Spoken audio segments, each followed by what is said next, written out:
ओम नमस्कार मित्रों, मैं संजीव सिंह परिहार संजीवनी क्लासेस में आपका स्वागत करता हूं। आज हम एक बहुत महत्वपूर्ण टॉपिक पर चर्चा करने वाले हैं, जो कि इस साल सबसे अधिक चर्चा में रहने वाला टॉपिक है। आप सभी जानते हैं रूस और यूक्रेन के मध्य जो विवाद चल रहा है, उसमें बहुत से ऐसे प्रश्न बनकर हमारे पेपर में आ सकते हैं, जहां से हमको एक या दो प्रश्न जरूर देखने को मिलेंगे। चलिए, तो आज हम लोग इस टॉपिक को आपने टीवियों में चटपटी न्यूज खूब सुनी होगी, लेकिन आज हम इसको पेपर के चश्मे से देखेंगे कि हमें क्या क्या यहाँ से प्रश्न पूछा जा सकता है। चलिए, तो शुरू करते हैं। यहाँ आपको पीछे 3 तस्वीरें दिख रही होंगी। यहाँ जो बाइडेन अमेरिका के राष्ट्रपति और रूस के राष्ट्रपति व्लादिमीर पुतिन और वोलोदिमीर जेलेंस्की ये बीच में यूक्रेन के राष्ट्रपति हैं। तो वास्तव में ये जो लड़ाई है, वो लड़ाई यूक्रेन और रूस के मध्य नहीं है। ये लड़ाई जो है वो रूस और अमेरिका के मध्य है, जो कि कई सालों से चली आ रही है। यूक्रेन उसमें एक मोहरा है केवल, जो कि बीच में पिस रहा है बेचारा। अमेरिका हमेशा से ही पूरे विश्व पर अपना अधिकार और एक डोमिनेंस बनाना चाहता है, जबकि पुतिन इस समय यह साबित करने में लगे हुए हैं कि टाइगर अभी जिंदा है। ये भाई साहब बीच में इनको बात समझ में नहीं आ रही है। ये अमेरिका के प्रभाव में अभी भी अड़े हुए हैं कि अपन झुकेगा नहीं, मैं झुकेगा नहीं। लेकिन भाई साहब, इनको समझनी चाहिए कि अमेरिका की बातों में ना आकर अपने हित के लिए स्वयं फैसले लेने चाहिए। चलिए ठीक है, जो भी है हम इसको बिल्कुल इस तरीके से पढ़ेंगे कि अभी तक इतिहास में ये जो वर्तमान में परिस्थिति है, ये अभी की परिस्थिति नहीं है। बहुत लंबे समय से क्या क्या परिस्थितियां बदली हैं, क्या क्या इन सब चीजों के इर्द गिर्द जो भी घटनाएं हुई हैं, उन सब का क्या प्रभाव इस पर पड़ा, ये सब देखेंगे। क्योंकि हमें इतिहास समझना बहुत जरूरी है इन सब चीजों का। अगर जो व्यक्ति इतिहास से सबक लेकर अपने वर्तमान को नहीं सुधारता है, तो उसका भविष्य वैसा ही होता है जैसा कि आज यूक्रेन का हो रहा है। चलिए, तो हम लोग समझते हैं। शुरुआत करते हैं 1917 से। 1917 में जब रूस में जार का शासन हुआ करता था, जार मतलब राजा, तो रूस में उस समय निकोलस द्वितीय जार थे 1917 के दौरान। और ये एक प्रकार से अलोकप्रिय राजा थे, या ये कह दें कि कमजोर शासक थे। और इनके समय में जनता ने विद्रोह कर दिया और रूस की क्रांति शुरू हुई। इस क्रांति का नायक जो था वो था लेनिन। कौन था? लेनिन। तो इस क्रांति के बाद जार को हटा दिया गया और सत्ता पर कौन काबिज हो गया? लेनिन। और लेनिन ने जो रूस को आगे बढ़ाया, तो वो कम्युनिस्ट विचारधारा, कम्युनिस्ट विचारधारा, या हम लोग कह दें साम्यवादी। तो साम्यवादी विचारधारा से इसको आगे बढ़ाया। इसके बाद रूस को लेनिन के बाद स्टालिन या और ऐसे अन्य मजबूत शासकों का नेतृत्व मिला, और ये जो रूस है वो एक मजबूत शक्ति के रूप में उभरा। यूएसएसआर का निर्माण हुआ, उसकी आज चर्चा भी हम आगे करेंगे। और दूसरी तरफ जो है अमेरिका था, जो कि पूंजीवादी और समाजवादी विचारधारा के साथ आगे बढ़ रहा था। द्वितीय विश्व युद्ध समाप्त होने के बाद ये दो महाशक्तियां उभर के आईं। एक तरफ अमेरिका और एक गुट का नेतृत्व कर रहा था रूस। और इन दोनों ने ही क्या किया कि अपने अपने पक्ष में देशों को शामिल करने के लिए एक प्रतिस्पर्धा चालू कर दी। एक प्रकार से नव उपनिवेशवाद की शुरुआत हुई। नव उपनिवेशवाद का मतलब होता है कि पहले उपनिवेशवाद में क्या होता था कि जो महाशक्तियां हैं वो दूसरे देशों पर अपना अधिकार करती थी, वहां पर राज करती थी। लेकिन नव उपनिवेशवाद में क्या होता है कि अपनी तरफ देशों को करना और अपने प्रभाव में लेना, अपनी बात मनवाना और अंतर्राष्ट्रीय स्तर पर अपना समर्थन करवाना। तो ये नव उपनिवेशवाद की यहां पर शुरुआत हो गई। तो आपको आगे मैं चर्चा करता हूं क्या क्या डेवलपमेंट्स हुई। तो जब 1917 में रूस की क्रांति हुई, उसके बाद यहां पर यूएसएसआर का निर्माण शुरू हो गया। तो यूएसएसआर के बारे में आपको बता दें कि माना जाता है कि इसका निर्माण 1922 में हुआ। और जो यूएसएसआर, जिसको हम लोग सोवियत संघ भी कहते हैं, इसकी फुल फॉर्म होती है union of Soviet socialist republics. तो ये इसकी फुल फॉर्म होती है, आप ध्यान रखिएगा। और इसके विघटन के बारे में आप ध्यान रखना, 25 दिसंबर 1991 को माना जाता है। इसकी चर्चा बाद में करेंगे।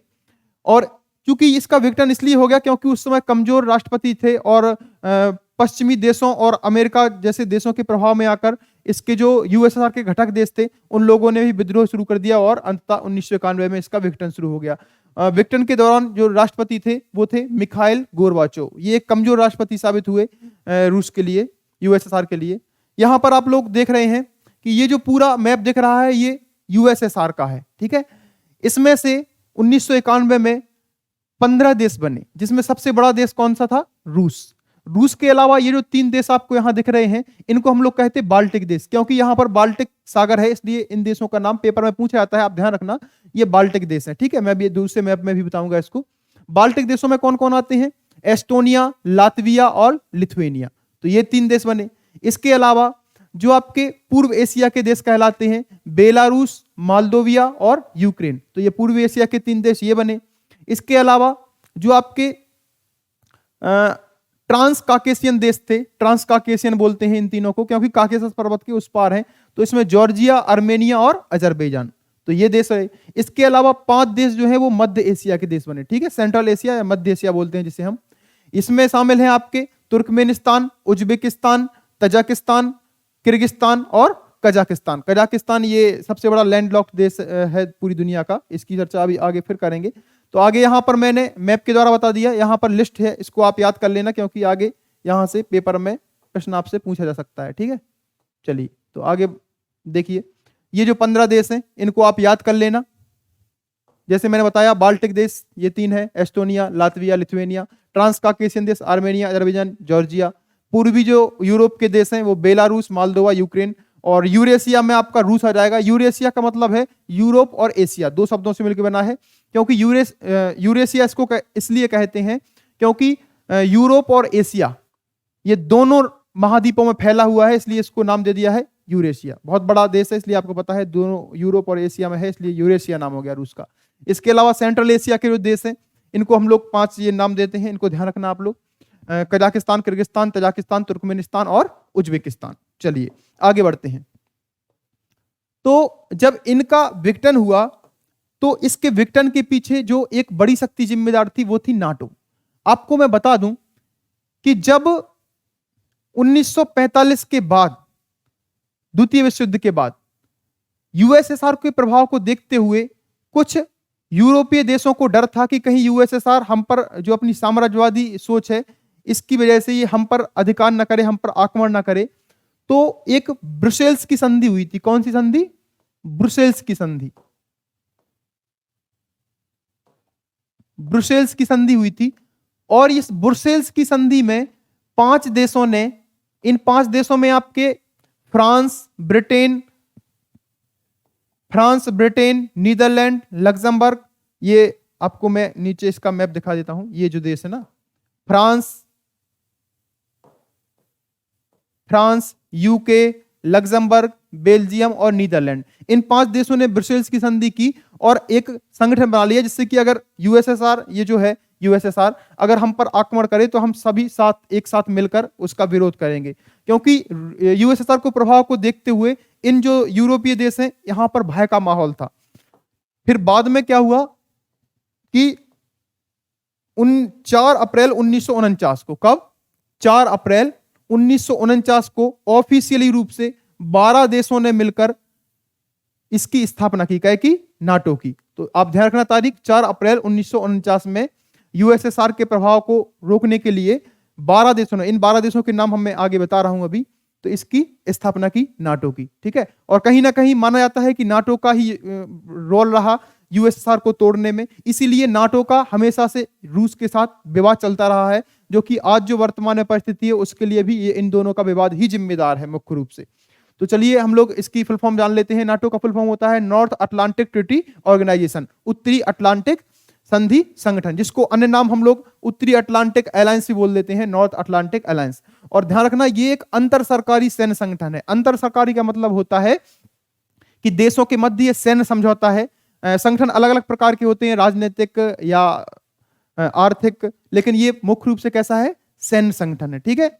यहां पर देश एक दूसरे की सैनिक मदद करते हैं। इसका मुख्यालय ब्रुसेल्स में है, बेल्जियम की राजधानी है जो कि, और इसकी आधिकारिक भाषाएं अंग्रेजी व फ्रांसीसी हैं। इसके बारे में आगे और समझ लेते हैं। यहां पर आप लोगों को ध्यान रखना है कि इसका नाम नॉर्थ अटलांटिक ट्रीटी ऑर्गेनाइजेशन है, क्योंकि जो अटलांटिक महासागर का नॉर्थ एरिया है, नॉर्थ मतलब उत्तर का एरिया है, उसके दोनों ओर जो देश हैं वो इसमें शामिल हैं। जैसे ये आपको बता दें कि ये मान लो अटलांटिक महासागर हो गया, अटलांटिक महासागर के पूर्व में आपके ये यूरोप के देश आते हैं और पश्चिम में आपका उत्तरी अमेरिका महाद्वीप आता है। उत्तरी अमेरिका के दो बड़े देश जो हैं वो हैं आपके यूएसए, यहाँ पे आपको दिख रहे हैं यूएसए और कनाडा, और यूएसए और कनाडा इसमें शामिल है। और इस तरफ अटलांटिक महासागर के पूर्व में ये आपको यूरोपीय देश मिलेंगे, इसमें 28 यूरोप के देश शामिल हैं और दो जो हैं आपके वो उत्तरी अमेरिका के देश शामिल हैं, जिसमें यूएसए और कनाडा शामिल हैं। तो आपको यहां से ध्यान रखना है कि कौन कौन से देश इसके सदस्य हैं, क्योंकि पेपर में यहां से प्रश्न आ सकता है। आपको बहुत ज्यादा परेशान होने की जरूरत नहीं है। आप कुछ देशों को ऐसे रखिए, जैसे यहां पर आपको दिख रहा है Portugal, Spain, France, Luxembourg, Belgium, UK, Netherlands, Denmark, Norway, ये सब इसमें शामिल है। इसके अलावा जर्मनी इसमें शामिल है, इटली इसमें शामिल है। अब आपको ध्यान क्या रखना है कि देखो स्विट्जरलैंड इसमें शामिल नहीं है और आपका जो ऑस्ट्रिया है वो भी इसमें शामिल नहीं है। ठीक है, इसको प्रश्न पूछा सकता है कि निम्न में से कौन से देश शामिल नहीं है, तो स्विट्जरलैंड शामिल नहीं है, ऑस्ट्रेलिया शामिल नहीं है। इसके अलावा ध्यान रखना आप स्वीडन भी शामिल नहीं है, और यहां पर जो फिनलैंड है, फिनलैंड भी शामिल नहीं है। फिनलैंड शामिल होना चाहता है, लेकिन रूस नहीं चाहता कि हमारी सीमा के किनारे जो देश हैं वो नाटो में शामिल हो, नहीं तो नाटो की सेना यहां पर अगर इनके रूस के किनारे, सीमा के किनारे स्थापित हो जाएगी तो रूस को हमेशा सुरक्षा का भय बना रहेगा, इसलिए रूस नहीं चाहता। तो अभी रूस ने धमकी भी दी है फिनलैंड को कि आप भी अगर ज्यादा उछलेंगे नाटो में शामिल होने के लिए तो अगला नंबर आपका है। तो भैया फिनलैंड डर गया, ने कहा भाई साहब हम कुछ नहीं कर रहे, हम तो कभी कहा ही नहीं शामिल होने के लिए, जबकि फिनलैंड प्रयास कर रहा है। चलिए खैर इसको बाद में समझेंगे हम लोग। यहां पर आप ध्यान दें तो फिनलैंड इसमें शामिल नहीं है, स्वीडन शामिल नहीं है, स्विट्जरलैंड शामिल नहीं है, ऑस्ट्रिया शामिल नहीं है। बाकी और देश आपके हैं जैसे इटली है, स्लोवाकिया है, हंगरी है, और इस यहाँ पर आपका स्लोवाकिया, चेक गणराज्य, पोलैंड, लिथुएनिया, लातविया, एस्टोनिया, ये भी है आपके, रोमानिया, बुल्गारिया। तो इसको अभी लिस्ट में नीचे दे रहा हूं, जिसमें आपके ग्रीस, तुर्की ये भी शामिल हैं आपके। तो इनकी अभी हम लोग नीचे और अच्छे से अध्ययन करते हैं। चलिए आपको बस ध्यान रखना है कि कौन से देश शामिल नहीं है। यहां मैं आपको लिस्ट बता दूं, ये देखो ये आपकी यहां पर लिस्ट है, टोटल 30 देश इसके सदस्य। ध्यान रखना आप लोग, ये आप सभी के नाम पढ़ लेंगे, Belgium, Canada, Denmark, France, Iceland, Italy, Luxembourg, Netherlands, Norway, Portugal, UK, US, यहां तक जो 12 देश हैं। शुरुआत में जब संगठन की निर्माण हुआ था तो ये 12 देश ही शामिल थे, बाद में क्रमशः ये देश आपके मिलते गए। ग्रीस को हम लोग यूनान भी कहते हैं, टर्की, जर्मनी, स्पेन, चेक गणराज्य, Hungary, Poland, Bulgaria, Estonia, Latvia, Lithuania, Romania, Slovakia, Slovenia, Albania और क्रोएशिया। और ध्यान रखना 29th जो इसका मेंबर था वो था मोंटेनेग्रो, और 30वां जो अंतिम सदस्य देश है उत्तरी मैसेडोनिया, ये 2020 में नया शामिल हुआ। तो ध्यान रखना 30वां जो अंतिम देश है वो कौन सा है, उत्तरी मैसेडोनिया। चलिए इसके बारे में हम लोग कुछ और बेसिक बातें जान लेते हैं। ठीक है, यहां पर मैंने आपको ये इसके बारे में लिख भी दिया है। वर्तमान में इसके महासचिव कौन है, जेम्स स्टोल्टेनबर्ग। प्रथम महासचिव कौन थे इसके, लॉर्ड हेस्टिंग, ये यूके के थे।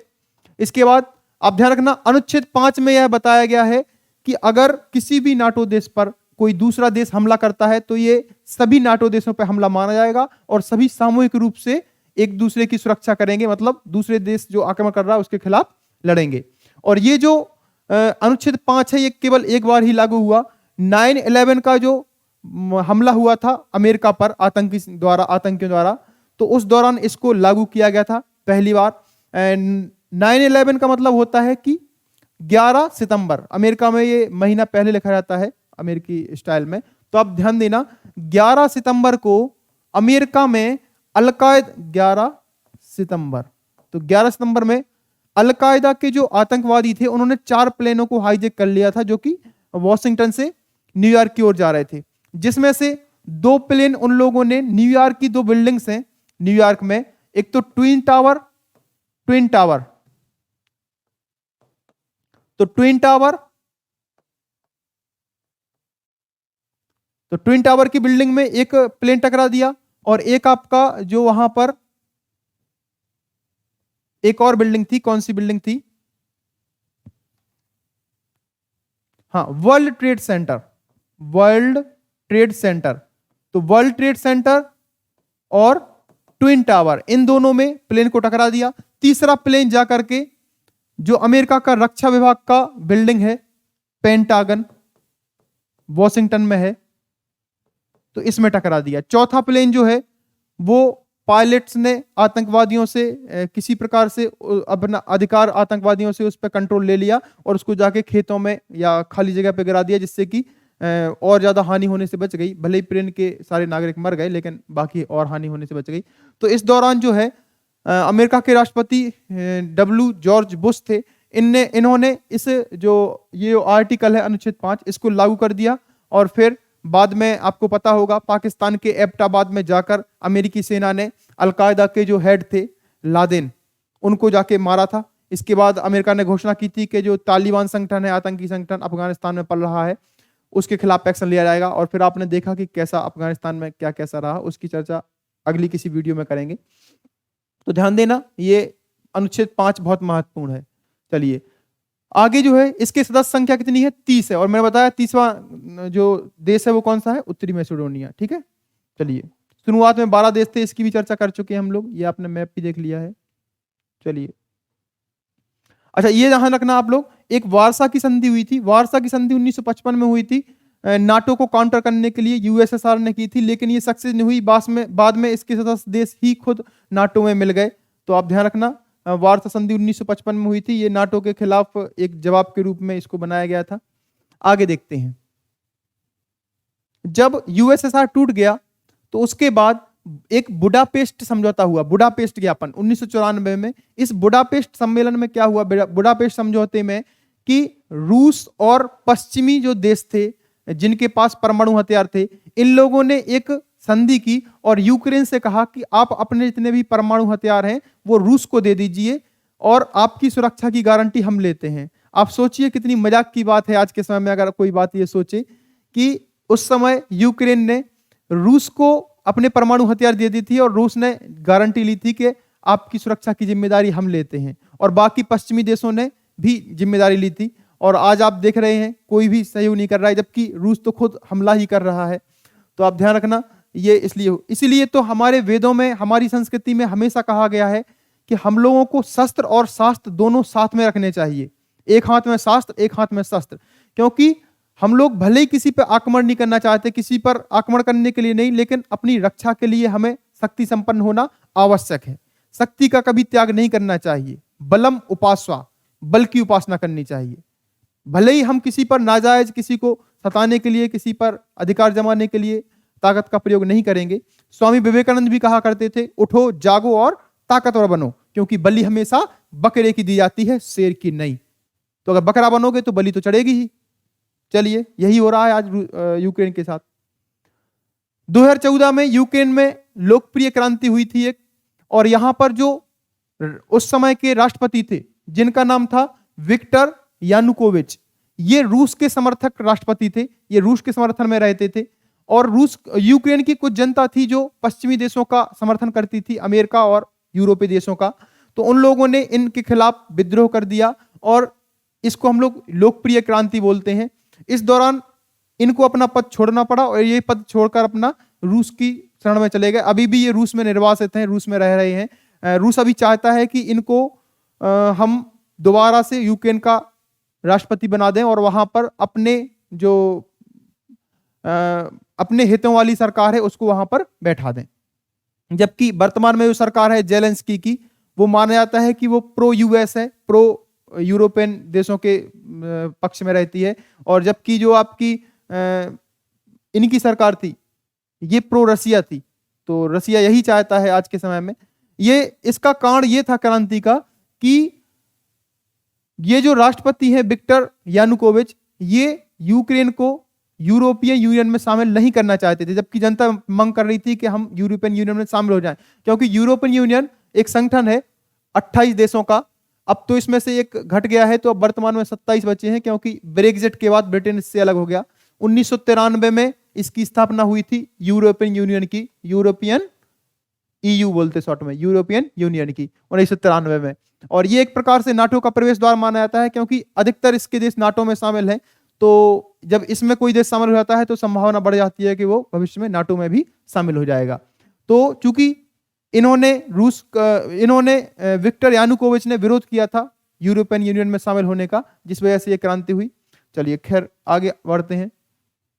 इसके बाद अब हम लोग कुछ यहाँ पर बातें जान लेते हैं कि जब ये क्रांति हुई और रूस साम्राज्य सरकार को वहां से बर्खास्त कर दिया गया, तो रूस ने क्रीमिया पर हमला कर दिया। क्रीमिया यूक्रेन का ही क्षेत्र हुआ करता था पहले, अभी भी यूक्रेन अपना मानता है, लेकिन वर्तमान में इस पर रूस का अधिकार है। तो 27 फरवरी 2014 को रूस ने इस पर आक्रमण कर दिया और 18 मार्च 2014 को घोषणा की कि ये अब रूसी संघ का हिस्सा है। और इस हमले के बाद यूरोपीय देशों ने फिर वही किया था, जैसा अभी कुछ नहीं कर रहे, ऐसा तब भी कुछ नहीं किया था, बस वही कुछ सैंक्शंस लगा दिए। और एक संगठन हुआ करता था G8। G8 में आपके कौन कौन से देश शामिल थे? तो G8 में आपके कनाडा, यूएस और यूके, यूके मतलब ब्रिटेन, इसके अलावा फ्रांस, जर्मनी,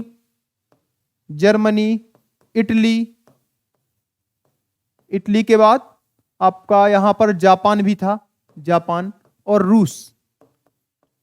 तो ये सब 8 देश जो हैं वो शामिल थे G8 में। और 2014 में क्रीमिया के हमला के करने की वजह से रूस को इस संगठन से हटा दिया गया। तो एक तो ये कार्रवाई हुई थी। इसके अलावा अंतरराष्ट्रीय प्रतिबंध लगे जिनका कोई विशेष प्रभाव है नहीं। रूस बहुत समय से इन प्रतिबंधों को झेलता आ रहा है, इन सैंक्शंस को। तो वही सब आज ये ड्रामा चल रहा है, कोई प्रत्यक्ष कार्रवाई होती नहीं है। यहाँ संयुक्त राष्ट्र में भी एक ऊटपटांग टाइप का संगठन बना दिया है यूएस, जिसमें 5 देश जो हैं, ये 5 देश में से एक देश भी अगर किसी चीज के लिए मना कर दे तो वो हो ही नहीं सकती, वीटो का पावर दिया गया है। भारत के पास बहुत अच्छा मौका है कि भारत इस समय कह सकता है कि संयुक्त राष्ट्र में जो सुधार होने हैं उसको सुधार किया जाना चाहिए, और भारत और अन्य जो महत्वपूर्ण देश हैं उनको भी बराबर की शक्तियां दी जानी चाहिए। क्योंकि आज के समय में आप देख रहे हैं जो आपका संयुक्त राष्ट्र है उसका कोई महत्व नहीं रह गया है। तो जब ये क्रीमिया पर अधिकार हुआ तो यहाँ पर रूस और यूक्रेन के मध्य बहुत तनाव को उत्पन्न हो गया, जिस कारण से एक मिन्स्क समझौता हुआ। मिन्स्क जो है बेलारूस की राजधानी है, तो बेलारूस की राजधानी मिन्स्क में 2014 में एक समझौता हुआ जिसमें यूक्रेन और रूस के मध्य शांति स्थापित की गई। भले ही इसको फॉलो नहीं किया गया, दोबारा 2015 में एक बार और ये समझौता हुआ, तो इसको आप ध्यान रखना है। यहां पर आपको मैं बता दूं कि जो यूक्रेन है, यूक्रेन के ऊपर जो बेलारूस है, यहां पर पहले आप इसको देख लें कि यूक्रेन जो है, यूक्रेन 7 देशों से सीमाएं बनाता है। ये 7 देश कौन से हैं? तो ये 7 देश आपके हैं। एक तो है रसिया, रूस सबसे बड़ा देश जो है इससे यूक्रेन से सीमा लगाने वाला। इसके बाद दूसरे नंबर पे आपका बेलारूस, बेलारूस की राजधानी मिन्स्क समझौता भी आपको बताया था। तीसरा पोलैंड, चौथा आपका स्लोवाकिया, हंगरी, और हंगरी के बाद यहां पर पोलैंड, हाँ ये पोलैंड हो तो गया। तो रूस के बाद रूस, Belarus, Poland, Slovakia, Hungary, Romania, और यहां पर एक देश है मालडोवा। ठीक है, तो ये 7 देश सीमाएं बनाते हैं यूक्रेन से। नीचे आपका काला सागर है और यहां पर आपका अजोब सागर है। ये काला सागर है, काला सागर, और ये आपका है अजोब सागर, अजोब। तो 2014 में जब रूस ने ये जो हिस्सा क्रीमिया है, क्रीमिया, इस पर अधिकार कर लिया रूस ने, तो तब से अजोब सागर का पूरा हिस्सा रूस के अंडर में आ गया और काला सागर की तरफ यहाँ का भी जो हिस्सा है वो रूस के अंडर में आ गया। ये क्षेत्र इसलिए भी महत्वपूर्ण है क्योंकि यहाँ पर जो कच्चा तेल है उसके प्रचुर भंडार हैं, तो रूस के लिए ये महत्वपूर्ण है और स्ट्रेटेजिक रूप से भी ये महत्वपूर्ण है रूस के लिए, तो इसलिए इसने अधिकार कर लिया। यहाँ पर एक जो जल संधि है, कर्ज जल संधि यहाँ पर है, ध्यान रखना। कर्ज जल संधि किन दोनों को जोड़ती है? तो अजोब सागर को जोड़ती है काला सागर से, और अलग किसको करती है? तो रूस को क्रीमिया से, या हम लोग कहते हैं रूस को यूक्रेन से। वो बात अलग है कि अब जो क्रीमिया है वो रूस का ही हिस्सा है, माने रूस के कब्जे में ही है, तो इसको आप ध्यान रखना। चलिए आगे बढ़ते हैं हम लोग। ये मैंने यहां पर यूक्रेन के बारे में आपको बता दिया है। यूक्रेन जो है यूरोप का दूसरा सबसे बड़ा देश है। पहला सबसे बड़ा यूरोप का सबसे बड़ा देश कौन सा है? रूस। और रूस के बाद दूसरा सबसे बड़ा देश कौन सा है? यूक्रेन। रूस को सबसे बड़ा देश यूरोप का इसलिए मानते हैं क्योंकि रूस की जो राजधानी है वो यूरोप में आती है। कीव, यूरोप की जो रूस की राजधानी है मॉस्को, वो यूरोप में आती है। वैसे देखा जाए तो रूस यूरोप और एशिया दोनों में उसका क्षेत्रफल विस्तार है, जबकि एशिया में ज्यादा ही है, लेकिन राजधानी यूरोप में होने के कारण रूस को यूरोप का देश माना जाता है। और यूरोप का सबसे बड़ा देश है रूस, वर्ल्ड का भी सबसे बड़ा देश है। यहाँ लेकिन हम यूक्रेन की चर्चा कर रहे हैं, तो यूक्रेन दूसरा सबसे बड़ा देश है।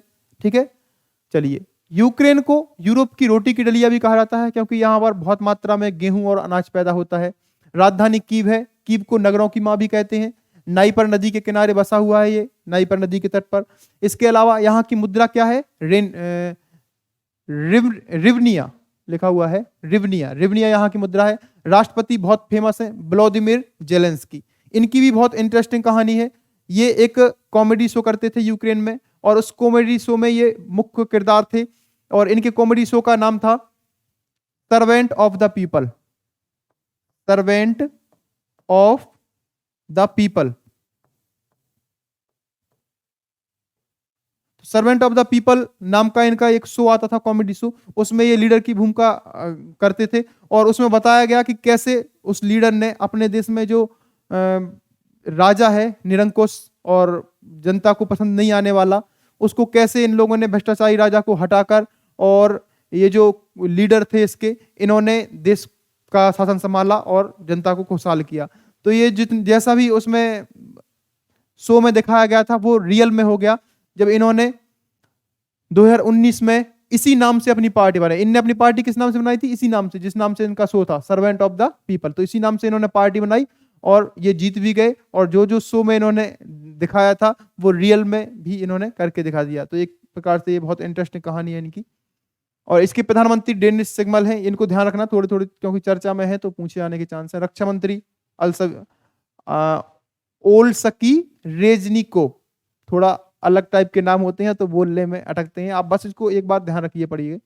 और ये अलग कब हुआ था इसको मैंने बता दिया, 24 अगस्त 1991 को ये लोग मानते हैं अपना स्वतंत्रता दिवस। इसके अलावा इसके प्रमुख शहर जो है, कीव सबसे बड़ा शहर है, राजधानी है, और यही सबसे बड़ा शहर भी है। इसके अलावा खारकीव, आप यहाँ पर सुन रहे होंगे, अभी भारतीय स्टूडेंट को जब निकाला गया यहाँ से तो खारकीव में बहुत ही भारतीय स्टूडेंट फंसे हुए थे। तो Kyiv, Kharkiv, Mariupol, Kherson, Lviv, एक ओडिशा है, ओडेसा। तो ये सब कुछ यहाँ के प्रमुख शहर हैं, इनको भी ध्यान रखना, चर्चा में है। ये 7 देशों से सीमाएं लगाता है, मैंने आपको बता दिया, आगे फिर से बता दूंगा, तो ये ध्यान लेना। नीचे काला सागर और अजोब सागर है। कर्ज जल संधि के बारे में बताया है, काला सागर और अजोब सागर को, यहाँ अशोक नहीं है अजोब है, तो काला सागर और अजोब सागर को ये अलग करती है, और जोड़ती किसको है? काला सागर और अजोब सागर को जोड़ती है, और क्रीमिया को यूक्रेन से अलग करती है, तो रूस से अलग करती है। आगे देखते हैं हम लोग। यहाँ पे आपको एक मैप दिख रहा है, इसको मैंने पहले भी आपको बता दिया है कि जो सीमा है रूस, रूस के बाद बेलारूस। अच्छा, बेलारूस रूस के ही एक बेलारूस को श्वेत रूस कहते हैं। क्या कहते हैं? श्वेत रूस। और बेलारूस जो है रूस का ही प्रभुत्व है इस देश में, और रूस जो अभी हमला कर रहा है वो बहुत से सैनिक बेलारूस से ही हमला कर रहे हैं। रूस के हथियार भी यहाँ पर डिप्लॉय है बेलारूस में, और रूस के पास में, चूंकि बेलारूस के पास में कीव राजधानी है, तो यहाँ से रूस को यूक्रेन को घेरने में आसानी होगी, तो यहाँ से हमला कर रहा है। इसके अलावा पोलैंड, स्लोवाकिया, हंगरी, रोमानिया, और यहाँ पे एक देश मालदोवा है, मैंने बताया था वो भी है, और ये क्रीमिया है आपका। अब आप, ये ओडिशा है, ये भी बताया मैंने आपको। आपको ध्यान देना है अभी जो है वो मुद्दा क्यों शुरुआत हुई इस लड़ाई की, कि ये 2 क्षेत्र हैं, डोनेस्क और लुहांस्क। डोनेस्क और लुहांस्क, इन क्षेत्रों में जो लोग रहते हैं यूक्रेन के, वो प्रो रसिया है, मतलब वो रसिया को, रूस को पसंद करते हैं और रूस में शामिल होने की मांग कर रहे हैं, और ये एक प्रकार से अलगाववादी लोग हैं यहाँ पर। तो रूस ने अभी क्या किया कि इन दोनों क्षेत्रों को स्वतंत्र राष्ट्र घोषित कर दिया, और अब रूस ने कहा है कि यूक्रेन इन जो क्षेत्र है इनके लोगों पर बहुत समय से अत्याचार कर रहा है, तो अब हम रूस के खिलाफ मिलिट्री एक्शन ले रहे हैं। क्योंकि ये जो मिलिट्री एक्शन वाली बात है, ये यूएनओ के अनुच्छेद 7 में लिखी हुई है। यूएनओ जो है संयुक्त राष्ट्र, उसके आर्टिकल 7 में कहा गया है कि अगर कोई देश पर कोई दूसरा देश अत्याचार करता है या कोई आक्रमण करता है, तो दूसरा जो देश है जो आपका सुरक्षा परिषद का देश है, तो वो उसकी सहायता के लिए जा सकता है। तो रूस अब यही बहाना बना रहा है कि ये जो जो 2 क्षेत्र हैं, वो हम स्वतंत्र मानते हैं इनको, और यहाँ पर यूक्रेन बहुत समय से अत्याचार कर रहा है, तो हम लोग अब मिलिट्री एक्शन, रूस इसको युद्ध नहीं मार रहा है, ना हमला मार रहा है। ये रूस कह रहा है कि हम इन पर इन्वेजन थोड़ी कर रहे हैं, हम तो मिलिट्री एक्शन ले रहे हैं। तो इसी यही सब रूस के तर्क हैं। और रूस कह रहा है कि ऐसा ही तो अमेरिका करता आया है। अमेरिका ने मिलिट्री एक्शन के नाम पे सीरिया में यही किया, लीबिया में यही किया, इराक में यही किया, वियतनाम में यही किया, ऐसे कई उदाहरण हैं। तो अब ये कह रहा है कि अब हम कर रहे हैं, तो तुम्हें लग रहा है कि ये गलत है। तो ये इसमें राजनीति भी इन्वॉल्व है, तो आप ध्यान रखिए। चलिए यहां पर देखें आ गए रूस के बारे में। रूस विश्व का सबसे बड़ा देश है क्षेत्रफल के हिसाब से।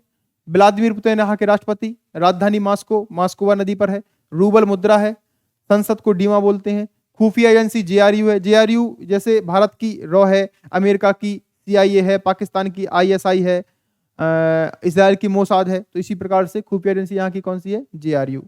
और रूस जो है वो 14 देशों से सीमाएं बनाता है। ये 14 के नाम मैंने यहाँ पे लिख दिए हैं, आपको एक बार अच्छे से इसको देख लेना है, मैप में भी आप पढ़ लेना, क्योंकि चर्चा में है तो आपको पूछ सकता है। और विश्व के सर्वाधिक देशों से सीमाएं बनाने वाला देश भी कौन सा है? रूस, 14 देशों से बनाता है। चीन भी 14 से बनाता है, तो दोनों पहले नंबर पर हैं संयुक्त रूप से, अगर देखा जाए सीमाओं के मामले में। तो इन सभी को आपको ये नाम समय उतना नहीं है, तो इसको आप देख लेना और अच्छे से इसको पढ़ लेना मैप के द्वारा। चलिए आगे बढ़ते हैं। विवाद का जो मुख्य कारण है वो क्या है? तो मुख्य कारण मैंने आपको भी बता दिया है कि मुख्य कारण यही है कि यूक्रेन नाटो में शामिल होने की मांग कर रहा है, और जो यूक्रेन की वर्तमान सरकार है जेलेंस्की की, वो प्रो यूएस है, या कहें कि प्रो यूरोपियों के, यूरोप के देश हैं उनके पक्ष में की सरकार है। जबकि जो रूस है वो नहीं चाहता है कि यूक्रेन में कोई प्रो यूएस सरकार बने, और जो कि ये भी नहीं चाहता है कि नाटो का सदस्य अगर यूक्रेन बन गया तो जो नाटो की सेना है वो रूस की सीमाओं के करीब आ जाएगी, वहां पर नाटो के हथियार डेप्लॉय हो जाएंगे। तो ये हमेशा से रूस के लिए एक खतरा रहा है नाटो, क्योंकि नाटो का गठन ही इसीलिए किया गया था जिससे कि रूस को काउंटर कर सके। तो आप सोच लीजिए, अगर मान लो भारत है और भारत का जो दुश्मन देश चीन है, अगर वो भारत को घेरने के लिए बांग्लादेश, पाकिस्तान यहाँ अपने हथियार डेप्लॉय करने लगे, तो भारत के लिए एक चिंता का विषय है। चीन तो भले ही उतना प्रत्यक्ष रूप से हमारी उससे कॉन्फ्लिक्ट नहीं होती, लेकिन रूस और नाटो के तो रिश्ते बहुत खराब है हमेशा से ही। तो यही एक मुख्य कारण है। इसके अलावा दूसरा कारण यह भी है कि रूस के राष्ट्रपति व्लादिमीर पुतिन की महत्वाकांक्षा है कि वो फिर से अपने यूएसएसआर को कायम करना चाहते हैं, और रसिया की जो शक्ति है वो बढ़ाना चाहते हैं। तीसरा कारण ये माना जा रहा है एक्सपर्ट्स के द्वारा कि रूस में आंतरिक अशांति चल रही है, लोग पुतिन की नीतियों से नाखुश हैं, वहां पर बहुत आर्थिक परेशानियां हैं, और एक प्रकार से उनकी स्वतंत्रता भी बाधित है। तो कहीं ना कहीं रूस अपनी जो आंतरिक हालात हैं देश के, उससे जनता का ध्यान भटकाने के लिए और एक मजबूत नेता के रूप में अपने आप को पेश करने के लिए ये सब कर रहे हैं, जिससे कि लोगों में राष्ट्रवाद की भावना जगे और वो पुतिन को इस समय विरोध करने की जगह उनका समर्थन करें। और सबसे बड़ा मुझे जो लग रहा है, मैंने जहां तक जियोपॉलिटिक्स को समझा है, मुझे लगता है कि यहाँ पर चूंकि रूस जो है वो तेल, कोयला और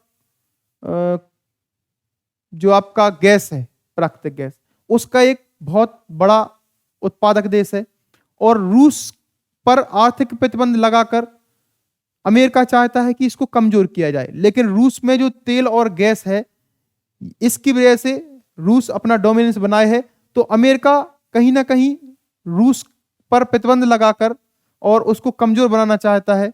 और इसके अलावा अमेरिका जो यूरोप के देश हैं उनको हथियार बेचकर भी पैसे कमाना चाहता है। तो कहीं ना कहीं हथियार बेचना, यहाँ पर हत्यारे की जगह पे आपको हथियार लिखना है, वो टाइपिंग मिस्टेक हो गई, तो हथियार, तो हथियारों का जो व्यापार है कहीं ना कहीं वो इस चीज के पीछे है। इसके अलावा जो तेल और गैस का जो खेल है वो भी यहाँ पर इस चीज के लिए जिम्मेदार है। और जो आपका यूक्रेन है वो इस बात को समझ नहीं रहा है, और नाटो में अमेरिका को अगर शामिल करना होता तो शामिल कर लेते अभी तक। इतनी समय से इनकी फाइल लटकी है, ना शामिल कर रहे हैं और ना ही उसकी रक्षा की है और उसको भड़का रहे हैं रूस के खिलाफ। अब हेल्प करने के लिए कोई आ नहीं रहा है, तो ये सब कंडीशन है। तो प्रतिबंधों के दौरान ये भी आपको ध्यान रखना है कि रूस ने भी ये जो यूरोपीय देश हैं वहां पर बहुत ज्यादा मात्रा में तेल और गैस की सप्लाई कौन करता है? रूस करता है। तो रूस की तेल और गैस पर यूरोपीय देश बड़ी मात्रा में निर्भर हैं। जर्मनी में बहुत मात्रा में गैस का प्रयोग होता है रूस की और पेट्रोल का। अभी भी प्रतिबंध लगाए हैं, लेकिन गैस और तेल पर डायरेक्ट प्रतिबंध नहीं लगाए हैं अमेरिका ने। अब जो यूरोपीय देश हैं वो अभी भी खरीद रहे हैं, जबकि भारत पर दबाव बनाया जा रहा है कि आप रूस से तेल ना खरीदें, जबकि रूस हमें ऑफर कर रहा है कम दामों में। तो इसको भी समझ लेते हैं। एक पाइपलाइन है, चर्चा में है, Nord stream. Nord stream pipeline, इसको 2011 में पहली बार बनाया गया था। अभी ये जो नॉर्ड स्ट्रीम फर्स्ट है ये 2011 में बनाई गई थी, 11-12 के दौरान ये तैयार हो गई थी।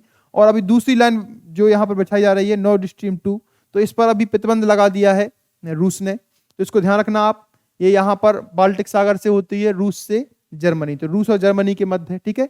इसको नॉर्ड स्ट्रीम इसलिए कहते हैं क्योंकि ये नॉर्डिक देश यहाँ पर है, तो इस वजह से इसका नाम पड़ा। नॉर्डिक देश क्या कहलाते हैं? नॉर्वे, यहाँ पर नॉर्वे है, स्वीडन और यहाँ फिनलैंड है, तो ये नॉर्डिक देश कहलाते हैं। तो इस वजह से इसका नाम नॉर्ड आप याद रख सकते हैं, नॉर्ड स्ट्रीम। तो आप ध्यान रखना। आगे देखते हैं।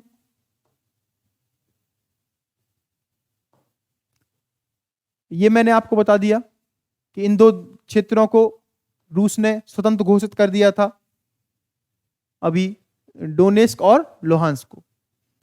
और रूस अभी बहुत बमबारी कर रहा है यूक्रेन के शहरों पर। ये सब चर्चाएं अभी हम अगली वीडियो जब और जो नई नई चीजें इस टॉपिक से रिलेटेड बनेंगी तो उस पर हम अलग से चर्चा करेंगे। और अभी चर्चा में रहा है चेरनोबिल परमाणु संयंत्र।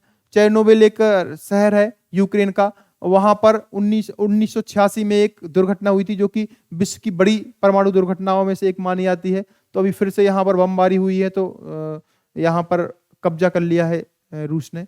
इसके अलावा यूरोप का सबसे बड़ा परमाणु बिजली घर भी यूक्रेन में है, ज़ैपोरिज़िया, इस पर भी अधिकार कर लिया है रूस ने, तो ये भी चर्चा में है, इसको भी आप ध्यान रखना।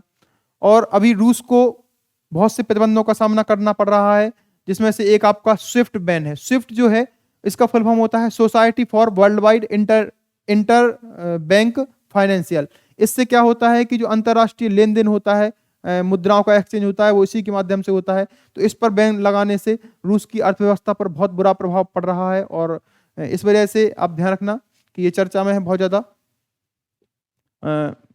फाइनेंशियल टेलीकम्युनिकेशन, और इससे रूस को बाहर कर दिया है। ये 1973 में एक संगठन बनाया गया था जिसका मुख्यालय ब्रुसेल्स में है, ब्रुसेल्स में।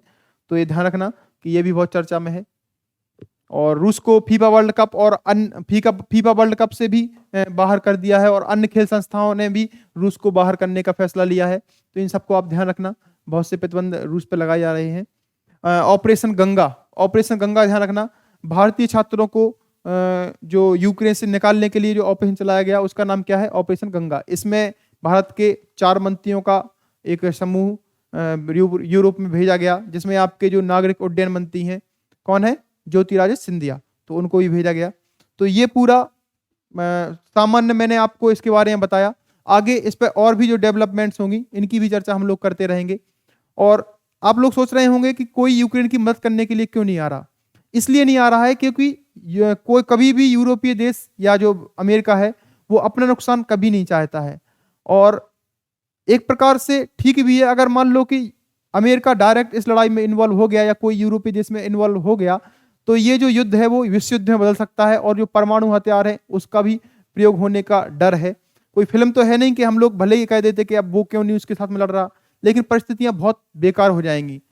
हम लोगों को सुनने में भले ही ये युद्ध की चीजें बहुत रोमांचित करती हों, लेकिन याद रखना कि कहीं भी अगर मानव की हत्या होती है तो वो तो हमारे लिए एक दुख की ही बात है। कहीं भी आप सोच कर देखें कि अच्छा हंसता खेलता जीवन लोगों का बीत रहा था, अचानक से बमबारी होने लगी, पूरा देश तबाह हो गया, घर वाले बहुत से लोगों के बिछुड़ गए, मर गए, और पूरा जीवन भर की कमाई नष्ट हो रही है। मैं आपको युद्ध के हालात पर 2 लाइनों के बारे में बता सकता हूं। कथा युद्ध की सुनने में रमणीक लगा करती है, किंतु समरतल में शोणित की धार बहा करती है। पर्वत और युद्ध के किस्से और वैश्या कामुक, ये तीनों समुचित दूरी से ही देते सुंदर सुख।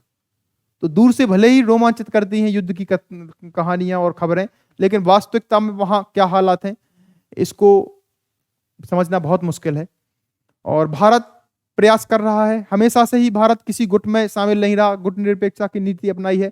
आज भी भारत प्रयास कर रहा है कि हम किसी भी पक्ष का समर्थन ना देकर जो इस लड़ाई को बंद करवाने का कोशिश करें, और एक प्रकार से मध्यस्थता की भूमिका भी भारत निभा सकता है, क्योंकि भारत एक आज वैश्विक शक्ति के रूप में उभरा है और दोनों पक्षों से भारत की बराबर बात हो रही है।